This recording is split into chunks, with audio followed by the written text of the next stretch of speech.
साथियों नमस्कार। गणित की इस कक्षा में आप सभी का स्वागत है। साथियों, आज हम जिस बारे में बात करने वाले हैं वो है जोड़ना घटाना। हम इसके पहले की कक्षाओं में जोड़ने की बात भी कर चुके हैं और घटाने की बात भी कर चुके हैं, लेकिन आज के इस पाठ में हम कुछ ऐसे सवाल देखेंगे जो पहले के पाठों में किए गए सवालों से थोड़े से अलग हैं।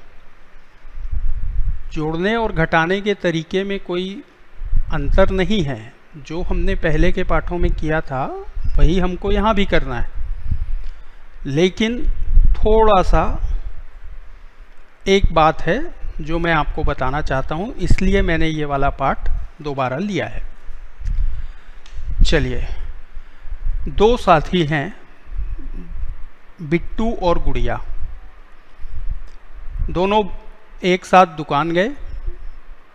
बिट्टू ने कुल मिला के 4 सामान लिए जिनकी कीमत हुई 27 रुपये, और गुड़िया ने 2 सामान लिए जिनकी कीमत हुई 9 रुपये। तो दोनों ने मिलाकर दुकानदार को कितने रुपए दिए, ये है प्रश्न। अब वैसे तो इसमें संख्याएं ज़्यादा बड़ी नहीं हैं। अगर हमें ये पता लगाना है कि दोनों ने मिलकर दुकानदार को कितने रुपए दिए, तो हम 27 के आगे 9 कदम गिनती गिनकर इस प्रश्न का उत्तर पता लगा सकते हैं। और इसमें हमें ऐसा विस्तारित रूप जो हम पहले के सवालों में लिख रहे थे उसको लिखने की भी ज़रूरत नहीं है कि हम 27 को लिखें 20 धन 7 और उसके बाद 9, फिर 7 में 9 जोड़ें। इतनी ज़्यादा मेहनत करने की इस सवाल में ज़रूरत नहीं है। तो हम इसी तरीके को लेते हैं। 7 इकाइयों में 9 इकाइयाँ जोड़ी, मिली 16 इकाइयाँ। अब आपको पता है कि 16 में एक दहाई है, तो वो दहाई चली गई दहाई के स्थान पर, और एक दहाई में हमने ये 2 दहाइयाँ, जो 27 की 2 दहाइयाँ हैं, उन्हें जोड़ा, तो हमें मिली 3 दहाइयाँ। तो उत्तर आया कि दोनों ने मिलकर दुकानदार को 36 रुपये दिए। पहले के सवालों और इस सवाल में कोई अंतर आपको दिख रहा है? हाँ, अंतर ये है कि पहले हमने जितने सवाल लिए थे इसके पहले वाले पाठ में, उनमें जिन 2 अंकों को, 2 संख्याओं को जोड़ना था, उनमें अंकों की संख्या बराबर थी। यानी या तो दोनों 1 अंक वाली संख्याएं थीं, या दोनों 2 अंक वाली संख्याएं थीं, या दोनों 3 अंकों वाली संख्याएं थीं। अब यहाँ पर अंतर क्या आया कि एक संख्या जो 27 है, ये जो 27 है ये 2 अंकों वाली संख्या है, और यहीं पर ये जो 9 है ये 1 अंक वाली संख्या है। तो जोड़ने के तरीके में कोई अंतर आया नहीं। आप में से बहुतों के लिए ये सवाल बहुत ही आसान रहा होगा, लेकिन हो सकता है कि कुछ लोगों के मन में ऐसा संदेह हो कि अगर ऐसा हो कि एक संख्या में अंकों की संख्या अलग हो और दूसरी संख्या में अंकों की संख्या अलग हो, किसी में कम अंक हो, किसी में ज़्यादा अंक हो, और अगर हमको उन दोनों संख्याओं को जोड़ना हो, तो वैसी स्थिति में हम क्या करेंगे। चलिए, मैंने आपको बता दिया।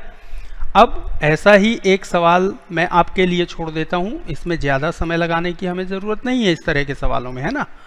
जो मुख्य बात थी वो मैंने आपको बता दी, लेकिन चलिए एक बार फिर मैं दोहरा देता हूँ कि जब हम ऐसी संख्याएं हमारे सामने हों जिन्हें हमें जोड़ना हो, जिसमें जैसे यहाँ पर मैंने लिखा है 74 धन 8, तो 74 में अंकों की संख्या है 2 और 8 में अंकों की संख्या है 1। अब अगर हम इसको ऐसे लिखते हैं जैसा मैंने यहाँ पर लिखा हुआ है, तो हम इसमें तो सीधे आगे गिनती गिनकर इसका उत्तर पता लगा सकते हैं। लेकिन अगर हमको ऐसे तरीके से जोड़ना हो जैसा हमने 27 धन 9 को किया है, तो यहाँ पर हम इसको लिखेंगे 74 को ऊपर और 8 को नीचे। अब यहाँ पर हम आप ध्यान दीजिए कि 74 में 2 अंक हैं, एक इकाई के स्थान पर है 4 और दहाई के स्थान पर है 7, लेकिन 8 में केवल 1 अंक है, 8 में केवल 1 अंक है। तो यह संख्या ऐसी है जिसमें केवल इकाई का अंक है, उसके अलावा और कोई अंक नहीं है। तो हमने 74 की इकाई के अंक 4 के नीचे इस 8 को लिखा है। और आगे जोड़ने का काम बिल्कुल वैसा ही है कि पहले हम 4 इकाइयों में 8 इकाइयाँ मिला देंगे, जो आएगा उसकी इकाइयों को हम यहाँ लिख देंगे नीचे इस जगह पर, और उसके बाद अगर हासिल आती है तो उस हासिल को यहाँ ले जाएंगे, और हासिल जो आएगी वो दहाई की होगी, तो वो दहाई के अंक में जुड़ जाएगी। चलिए, ऐसा ही एक और सवाल मैं लेता हूँ। हालांकि आपको समझ में आ गई है बात, लेकिन फिर भी मैं एक सवाल आपके लिए और लेता हूँ और उसके बाद हम कुछ और काम करेंगे। चलिए, यहाँ पर हम देखते हैं कि हमारे पास एक प्रश्न ऐसा आ रहा है जो है 246 और इसमें हमें मिलाना है 33। विस्तारित रूप में करने की ज़रूरत है क्या? नहीं, मेरे ख्याल से तो नहीं है, क्योंकि मैंने पहले आपको विस्तारित रूप में ऐसे सवाल बनाकर बताए हैं और आपको अभ्यास के लिए भी बहुत सारे प्रश्न मैंने दिए थे, कुछ आपने अपने मन से बना के भी अभ्यास किया होगा। तो चलिए हम इसको सीधे इस विधि से बनाते हैं। 246 को लिखा ऊपर, धन का चिन्ह लगाकर 33 का पहला 3 कहाँ पर आएगा? यहाँ पर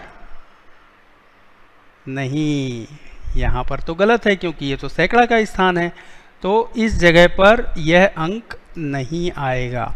तो 33 को हम कैसे लिखेंगे? 33 में जो पहला 3 है वो 3 दहाइयों का है, तो इसे हम दहाई के नीचे लिखेंगे, और दूसरा 3 जो है वो इकाई के स्थान पर है, तो इसे हम इकाई के नीचे लिखेंगे। और इस तरह लिखकर अब हम इसे जोड़ेंगे। आगे का काम आप खुद कर सकते हैं, लेकिन मैं जल्दी से आपके लिए कर देता हूँ कि 6 इकाइयों में हमने 3 इकाइयाँ मिलाई, तो यहाँ पर हमें मिली 9 इकाइयाँ। 4 दहाइयों में हमने 3 दहाइयाँ मिलाई, तो हमें मिली 7 दहाइयाँ।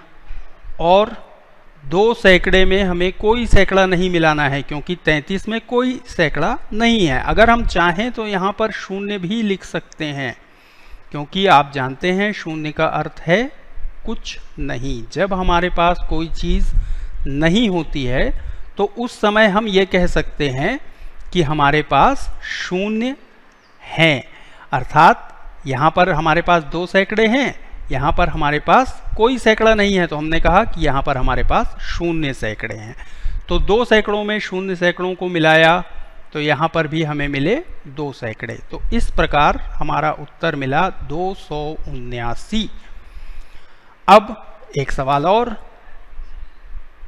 इस प्रश्न में हमारे पास 365 में हमें 9 जोड़ना है। तो ये 365 और 365 के नीचे हमने लिखा 9। बताइए ये सही लिखा है या नहीं? 9 क्या है? 9 इकाइयाँ हैं। तो 9 इकाइयों को हमने 365 की 5 इकाइयों के नीचे लिख दिया। अब 5 इकाइयों में 9 इकाइयाँ मिलाने पर मिली 14 इकाइयाँ। तो 14 इकाइयों में एक दहाई है, उसे हम ले गए दहाई के स्थान पर ऊपर, और 4 इकाइयाँ जो हमने लिख दी यहाँ पर इकाई के स्थान पर।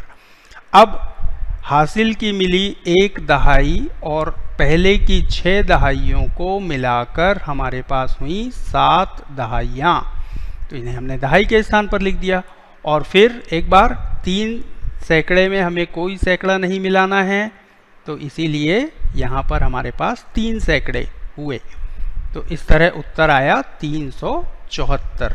इसको हम यहाँ पर भी वही बात है, जैसा हमने यहाँ पर 33 के पहले सैकड़ा के स्थान पर कोई अंक नहीं था तो हमने लिख दिया था 0, अगर हम चाहें तो यहाँ पर भी हम सैकड़ा के स्थान पर 0 और दहाई के स्थान पर 0 लिख सकते हैं, लेकिन ये एकदम ज़रूरी नहीं है। अगर हम इस बात को समझ रहे हैं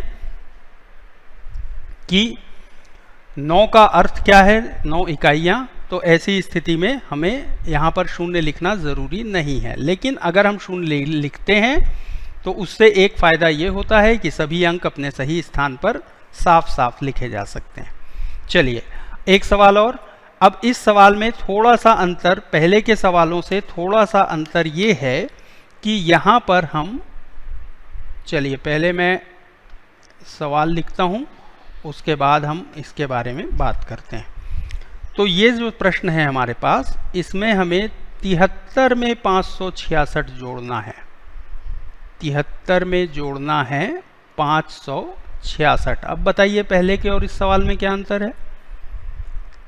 पहले के सवालों में अभी तक हमने जो 3 सवाल देखे, उन तीनों में अधिक अंकों वाली संख्या पहले स्थान पर थी और कम अंकों वाली संख्या बाद में थी। लेकिन इस सवाल में क्या हो रहा है, कम अंक, 73 में 2 अंक हैं तो वो संख्या पहले है और 566 में 3 अंक हैं, ये संख्या बाद में है। कोई दिक्कत नहीं है, आप खुद सोच सकते हैं और कुछ लोगों ने तो सोच भी लिया होगा। Very good. चलिए इसमें भी हम वही काम करते हैं कि 73 में जो 2 अंक हैं उनको यहाँ लिख दिया। उसके बाद 566 को लिखते समय हम 566 को हम इस प्रकार लिखेंगे। क्या खास बात हुई? कोई खास बात नहीं, कोई नई बात नहीं। 73 में 2 अंक स्थानों में अंक थे, इकाई के स्थान पर 3, दहाई के स्थान पर 7, और 566 में इकाई के स्थान पर 6, दहाई के स्थान पर 6 और सैकड़ा के स्थान पर 5। तो 73 की जो 3 इकाइयां हैं उनके नीचे हमने 566 की 6 इकाइयों को लिखा। ये 73 में जो 7 दहाइयां हैं उनके नीचे हमने 566 की 6 दहाइयों को लिखा। ये और 73 के सैकड़ा में कोई अंक नहीं है, इसलिए हमने यहाँ पर कुछ लिखा नहीं है।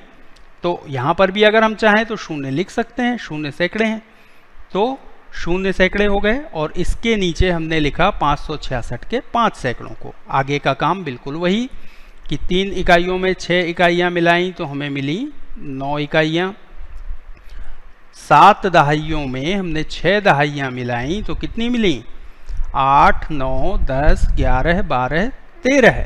13 में 3 दहाइयाँ और 13 दहाइयाँ हैं, तो 13 दहाइयों में 3 दहाइयाँ हैं और 1, यानी जो 10 दहाइयाँ थीं। 13 का मतलब, चलिए एक बार यहाँ लिखता हूँ मैं, 13 दहाइयों का मतलब है 10 धन 3, 10 और 3 दहाइयाँ, 10 और 3 दहाइयाँ। तो 10 दहाइयाँ मिलकर क्या बनेगा? 1 सैकड़ा। तो इसीलिए दहाई से मिलने वाले हासिल को हमने कहाँ रखा? सैकड़ा के स्थान पर। 3 दहाइयाँ जो थीं, ये वाली जो 3 दहाइयाँ थीं ये आ गई दहाई के स्थान पर, और ये जो 10 दहाइयाँ थीं इनने मिलकर बनाया 1 सैकड़ा, उसको हमने यहाँ हासिल के रूप में लिख दिया। अब हासिल के मिले हुए 1 सैकड़े के साथ 5 सैकड़ों को मिलाने पर हमें मिले 6 सैकड़े। तो इस तरह हमारा उत्तर आया 639। चलिए अब थोड़ी सी बातचीत हो जाए। हमने जो पहला सवाल लिया था आज, जिसमें हमने कहा, मैंने बताया था कि बिट्टू और गुड़िया दोनों दुकान गए, दोनों ने कुछ कुछ सामान खरीदा। बिट्टू ने जो 4 सामान खरीदे उनकी कीमत हुई 27 रुपये, और गुड़िया ने जो 2 सामान खरीदे उनकी कीमत हुई 9 रुपये। तो मैंने आपसे ये पूछा कि दोनों ने मिलकर दुकानदार को कितने रुपए दिए, और इसका उत्तर हमने निकाला था। इसका उत्तर हमने क्या निकाला था? चलिए एक बार देखते हैं उस उत्तर को। ये जो उत्तर था, ये उत्तर था 36 रुपये। अब जरा आप सोचिए कि दोनों तो अलग अलग सामान लेने गए थे। अलग अलग मतलब बिट्टू ने अपने मन का सामान लिया, अपनी ज़रूरत का सामान लिया, और गुड़िया ने अपनी ज़रूरत का सामान लिया। तो दोनों अपने साथ अपने अपने पैसे भी ले गए होंगे। अब सोचिए, अगर बिट्टू ने 50 रुपए का नोट दिया हो तो दुकानदार ने उसके 27 रुपए काट कर उसे कितना पैसा वापस किया होगा। अब ये सवाल कैसा है? क्या ये जोड़ का सवाल है? नहीं, ये है घटाने का सवाल। तो घटाने का जब ये सवाल है तो अब हमें इस प्रश्न का उत्तर पता लगाने के लिए कि अगर बिट्टू ने 27 रुपए का सामान खरीदा और दुकानदार को 50 रुपए दिए तो दुकानदार उसे कितने रुपए वापस करेगा। बताइए, ये सवाल किसका है? कौन सी क्रिया का सवाल है ये? घटाने की क्रिया का। तो देखिए, एक ही प्रश्न में हमारे पास जोड़ की स्थिति भी है और घटाने की स्थिति भी है। तो जब हम अपने रोज का काम करते हैं तो उस समय जरूरी नहीं है कि हमारे पास सिर्फ जोड़ का सवाल आए। ये भी हो सकता है कि हमें घटाने का भी कोई काम जोड़ के साथ साथ करना पड़े या जोड़ के बाद करना पड़े।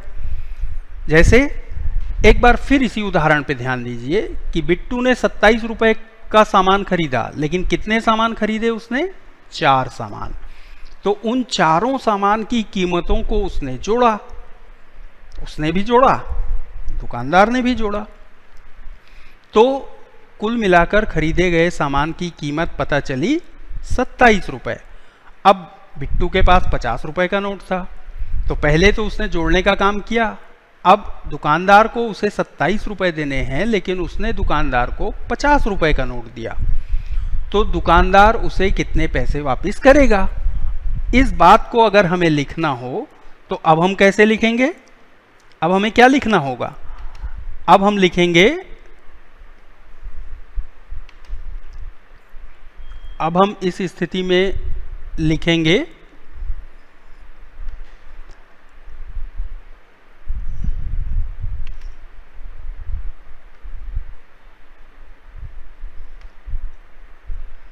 -27।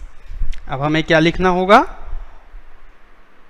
बिट्टू ने 50 रुपए दुकानदार को दिए, दुकानदार को इन 50 रुपयों में से अपने 27 रुपए अलग कर रखने हैं और जो बचे पैसे हैं वो बिट्टू को वापस करने हैं। तो यहाँ पर ये सवाल बन गया घटाने का सवाल। अब हम इसे घटाएंगे कैसे? वैसे तो आपको आता होगा, लेकिन चलिए एक बार मैं फिर बता देता हूँ कि यहाँ पर 0 दहाइयाँ हैं और इनसे हमें 7 दहाइयाँ 0 इकाइयाँ हैं। क्षमा कीजिए, गलती हो गई। 0 इकाइयाँ हैं, इनसे हमें 7 इकाइयाँ अलग करनी है। तो हमारे पास इकाइयाँ तो हैं ही नहीं, तो हम क्या करें? इन 5 दहाइयों में से 1 दहाई को हम खोल लेते हैं, अलग कर लेते हैं। तो यहाँ पर हुई 4 दहाइयाँ और 10 इकाइयाँ। अब इन 10 इकाइयों में से 7 इकाइयाँ अलग कर दीजिए, बची 3 इकाइयाँ। इसके बाद 4 दहाइयों में से 2 दहाइयों को अलग कर दीजिए, तो बची 2 दहाइयाँ। तो इस तरह बिट्टू को दुकानदार 23 रुपए वापस करेगा। देखिए, तो एक ही सवाल में, एक ही स्थिति में, एक ही काम में, काम क्या है? बिट्टू दुकान गया है सामान खरीदने और वहां पर उसे गणित के 2 काम करने पड़े, एक तो जोड़ना और दूसरा घटाना, तभी तो उसका हिसाब सही होगा। तो आपको भी कभी कभी ऐसा लगता होगा कि हम केवल संख्याओं को ही लेकर जोड़ते रहते हैं, घटाते रहते हैं, तो इनका रोज की जिंदगी में क्या उपयोग है? बहुत अधिक उपयोग है, लेकिन हम उन उपयोग की तरफ ध्यान नहीं देते। इसीलिए कभी कभी हमें ऐसा लगता है कि किताब का गणित हमारे रोज की ज़िंदगी में किसी काम का नहीं है, लेकिन ये बात गलत है। हमारी आदत हमें बनानी चाहिए कि हम अपने रोज के कामों में गणित को ढूंढें। तो ये काम आप चलिए अभी से शुरू कीजिए, आज से शुरू कीजिए। आप कभी भी कोई भी काम करते हैं तो उसमें देखिए कि क्या आपको कहीं ऐसी कोई स्थिति मिल रही है जिसमें दो चीज़ों को मिलाया जा रहा हो या दो चीज़ों को एक बड़े समूह में से कुछ चीज़ों को अलग किया जा रहा हो। अगर दो समूहों को मिलाया जा रहा है तो वहाँ पर क्या होगा, जोड़ का सवाल बनेगा, और अगर एक समूह से अलग किया जा रहा हो तो उस समय हमें घटाने की स्थिति मिलेगी। तो इस तरह का अभ्यास अगर आप करेंगे तो आपको गणित को समझने में और अधिक आसानी होगी। चलिए एक छोटा सा सवाल मैं और लेता हूँ। इस सवाल में हमारे पास है, प्रश्न हमें मिला है कि 257 धन 133 और धन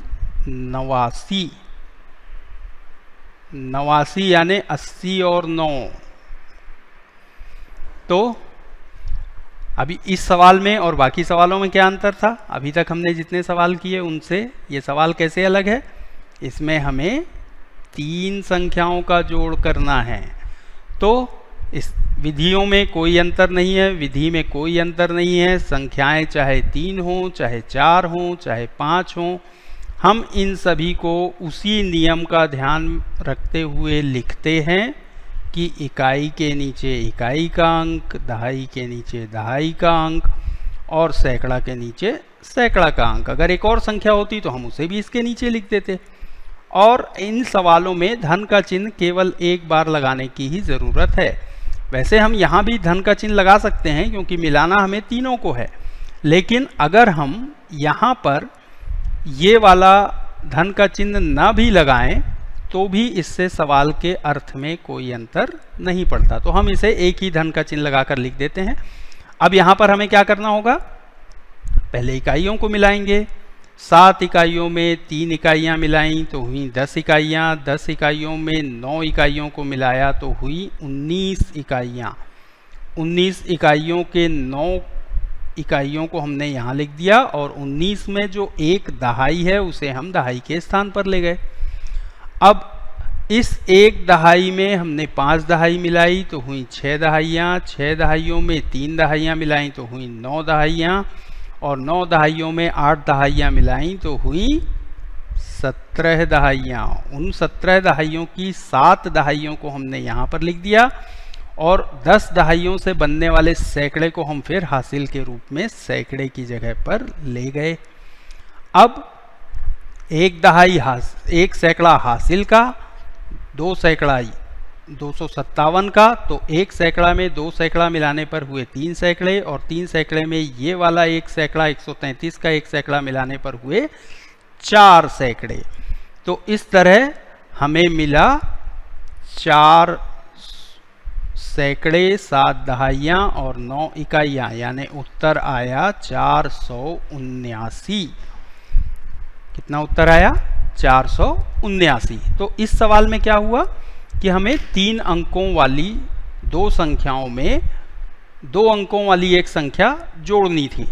इससे कोई अंतर नहीं पड़ता। जोड़ के जितने सवाल हमने किए हैं उन सवालों से सीखी गई चीज़ों के अनुसार हम इन सवालों को भी कर सकते हैं। चलिए अब मैं आपको कुछ अभ्यास के प्रश्न दे रहा हूँ। इन प्रश्नों को आप हल करने की कोशिश कीजिए। ये प्रश्न जो हैं आज की कक्षा पर आधारित हैं कि कुछ बड़ी संख्याएं हैं, 4 अंकों वाली संख्याएं हैं जिनमें 1000 तक के अंक हैं, इकाई, दहाई, सैकड़ा और हजार। चलिए पहले देखते हैं कौन कौन से सवाल हैं। पहला सवाल है 776 में आपको 556 मिलाना है। दूसरे प्रश्न में 4618 में 3206 जोड़ना है। तो पहले सवाल में दोनों संख्याएं 3-3 अंकों की हैं, तो ये कोई नई बात नहीं है, आप ऐसा सवाल पहले कर चुके हैं। दूसरे सवाल में 4 अंकों की यानी इकाई, दहाई, सैकड़ा, हजार तक के अंकों की 2 संख्याएं हैं, इन्हें हमें जोड़ना है। तीसरे प्रश्न में तीनों संख्याओं में अंक तो बराबर हैं, 3-3 अंकों वाली 3 संख्याएं हैं, लेकिन संख्याएं 3 हो गई हैं। ऐसा ही चौथे सवाल में हुआ है। चौथे में थोड़ा सा फर्क ये है कि 2 संख्याएं 4 अंकों वाली हैं और एक संख्या 3 अंक वाली है। और पांचवें सवाल में भी एक संख्या 4 अंक वाली है और दो संख्याएं 3 अंक वाली हैं। तो संख्याओं को मिलाते समय अगर उनमें अंकों की संख्या अलग अलग हो तो हमें कोई नया काम नहीं करना है। जो खास बात है कि इकाई के नीचे इकाई, दहाई के नीचे दहाई, और जिस स्थान पर जिस संख्या में कोई अंक ना हो वहाँ पर हम शून्य चाहें तो लिख सकते हैं, न लिखें तो भी उससे कोई अंतर नहीं पड़ता। तो पहले सवाल में आपको 776 में 556 मिलाना है। दूसरे सवाल में आपको 4618 में 3206 जोड़ना है। तीसरे सवाल में आपको 235, 172 और 354 का योगफल ज्ञात करना है। चौथे सवाल में आपको 5672, 3553 और 457 को मिलाना है। और चौथे में आपको 3528 में 721 और 172 को मिलाना है। चलिए अब हम कुछ बातें घटाने की करते हैं।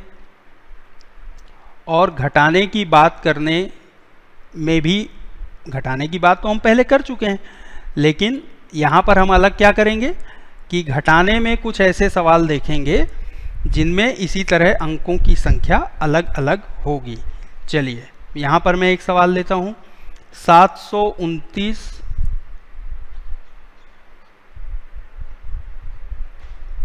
ऋण 69, तो 729 से हमें 69 अलग करना है। 729 से 69 घटाना है। क्या करें? चलिए इसको पहले सही तरीके से लिखते हैं। 729 और 729 के बाद इससे हमें घटाना है 69। तो हमने उसी प्रकार लिखा है, इकाई के नीचे इकाई, दहाई के नीचे दहाई। पहले हम 9 इकाइयों से 9 इकाइयाँ घटाते हैं, हमें मिलेंगी 0 इकाइयाँ। अब हमें 2 दहाइयों में से 6 दहाइयाँ घटाना है। तो फिर क्या करेंगे? याद है ना?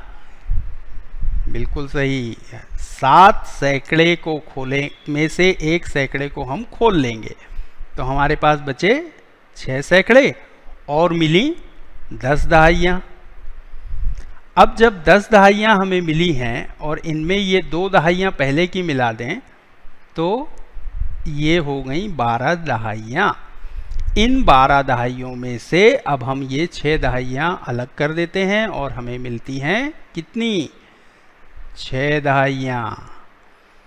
और इसके बाद 6 सैकड़े में से हमें कोई सैकड़ा नहीं घटाना है, 69 में कोई सैकड़ा नहीं है, इसलिए यहाँ पर हमें मिलेंगे 6 सैकड़े। तो इस तरह हमारा उत्तर आया 660। चलिए ऐसा ही एक और सवाल। इस सवाल में कोई समस्या तो नहीं है ना? नहीं होनी चाहिए। चलिए अगर होगी तो आप अगले सवाल को ध्यान से देख लिए, उसके बाद फिर इस सवाल को समझने की कोशिश कीजिएगा, आपकी समझ में जरूर आ जाएगा। 302 से हमें 172 घटाना है। ये सवाल भी पहले सवाल के जैसा ही है। पहले हमें 2 इकाइयों में से 2 इकाइयाँ घटानी हैं, मिली 0 इकाइयाँ। अब 0 दहाइयों से 7 दहाइयाँ घटानी हैं, अलग करनी है। तो हम सैकड़े की 1 दहाई को, सैकड़े के 1 सैकड़े को, 3 सैकड़ों में से 1 सैकड़े को खोल लेते हैं और हमें मिलते हैं 10 दहाइयाँ। 2 सैकड़े और 10 दहाइयाँ अर्थात 3 सैकड़े। तो 10 दहाइयों में से 7 दहाइयों को अलग किया, हमें मिली 3 दहाइयाँ। और फिर 2 सैकड़ों में से 1 सैकड़े को कम किया तो हमें मिली, हमें क्या मिला? 1 सैकड़ा। तो यहाँ पर हमारा उत्तर आया 130। इसी तरह का एक और सवाल, 5 100